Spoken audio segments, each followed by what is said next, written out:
नर्मदे हर। नर्मदे हर। आज हम भवती में हैं। प्रसादी के दौरान सत्य प्रकाश भारद्वाज जी से मुलाकात हुई। आप संपूर्ण माँ नर्मदा जी की पैदल परिक्रमा पर हैं। महाराज जी, आपने ओंकारेश्वर से परिक्रमा शुरू की? मैंने अमरकंटक से शुरू किया आपने लगभग 1.5 महीने हो गए मुझे। जी जी जी। अभी आप बड़वानी के आगे आ गए हैं। बड़वानी तकरीबन आपकी 1200 किलोमीटर परिक्रमा पूर्ण हो चुकी है। यहाँ तक का आपका अनुभव बताइए। यहाँ तक का मेरा अनुभव बहुत ही बेहतरीन रहा है और सुंदर रहा है। मैं तो खैर अमरकंटक घूमने आया था। मैंने वहाँ सुना लोगों से इस परिक्रमा के बारे में। लोगों ने कहा कि आप बालक हो अभी आपसे नहीं हो पाएगा। लोगों ने चैलेंज किया कि बालक तो खैर नहीं करते, आप करो भी मत, आपके पास इतना समय भी नहीं होगा। हमने कहा चलो, जो चीज़ होती है चैलेंज करती है वो चेंज भी करती है। सही बात। तो हमने करके देखा।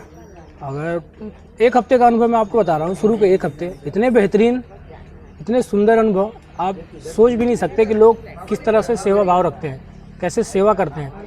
आपकी ऐसे सेवा होगी जैसे आप लाइफ में इनसे दोबारा नहीं मिलोगे। बराबर। और भाव भी वही है, एक दूसरे को देने का यही सबसे बेहतर वो है सिस्टम कि आप एक भाव से दो। किसी को कोई भी चीज़ दे रहे हो तो, या प्रसादी दे रहे हो, आप उसे बुला रहे हो, उससे बात कर रहे हो, कुछ भी ट्रांसफ़र कर रहे हो, उसके अंदर भाव होना चाहिए। ये हमें बहुत सुंदर लगा जी।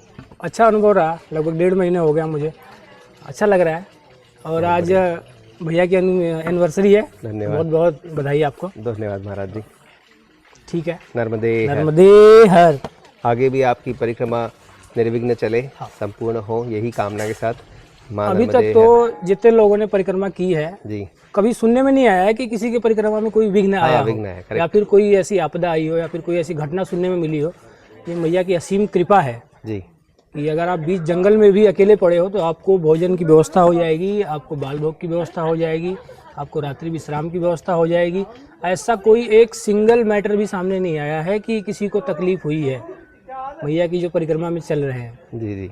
यहाँ तक आपके पास जूते नहीं है, जूते मिल जाएंगे, अनएक्सपेक्टेड मिल जाएंगे आपको। बिल्कुल बिल्कुल सत्य बात। आपके पास ओढ़ने के लिए कंबल नहीं है, वो मिल जाएगी। आपके पास कपड़े नहीं है, वो भी मिल जाएंगे बिना मांगे।